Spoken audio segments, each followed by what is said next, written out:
Qui n'est pas de moi, Alors, le sanglot de l'homme je blanc. comprends bien que vous dénoncez une forme d'infantilisation de l'Afrique, mais de là à dire qu'il faut qu'elle se prenne en main et ne plus attendre d'aide de l'extérieur, vous savez bien que si on arrête de donner la béquille à un oiseau qui ne sait faire que la recevoir, il meurt. Non, mais l'Afrique, les Africains sont capables de vivre. Les Africains, à travers le temps, à travers l'histoire, ont montré qu'ils avaient traversé diverses épreuves. Le problème, c'est que nous avons imposé un mode de développement à l'Afrique. C'est cela. Développement, ce n'est pas la coopération. Quand De Gaulle a donné l'indépendance à ces pays africains, il ne leur a jamais promis le développement. Il leur a promis la coopération. Or, la coopération s'est transformée en développement. Qui dit développement par rapport à nos modèles. Alors, pendant un certain temps, certains pays, les pays soviétiques, ont voulu proposer les modèles de type socialiste, pendant que nous proposions les modèles de type libéral. Tous ont échoué. Le drame, c'est que tous ces modèles plaqués sur l'Afrique sont des modèles qui sont des modèles étrangers à l'Afrique. Pourquoi ?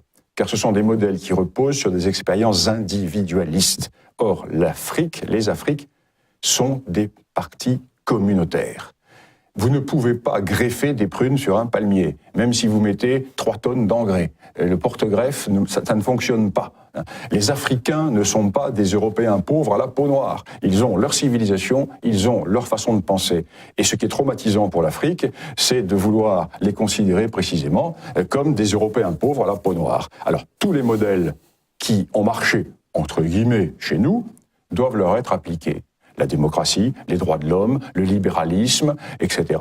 Eh bien, on va à l'échec. Car le problème de l'Afrique, c'est cela. Ce n'est pas l'économie, ce n'est pas le manque de développement, c'est un problème d'ordre psychologique, sociologique, culturel et surtout un modèle d'arrogance intellectuelle que nous avons avec notre européocentrisme, né dans ce petit cap de l'Europe qui représente géographiquement le 20e de la planète ou le 30e de la planète, peuplé par le 10e de la planète et qui prétend vouloir donner des leçons au monde entier, aussi bien à Poutine qu'aux Chinois qu'aux Africains. Eh bien non.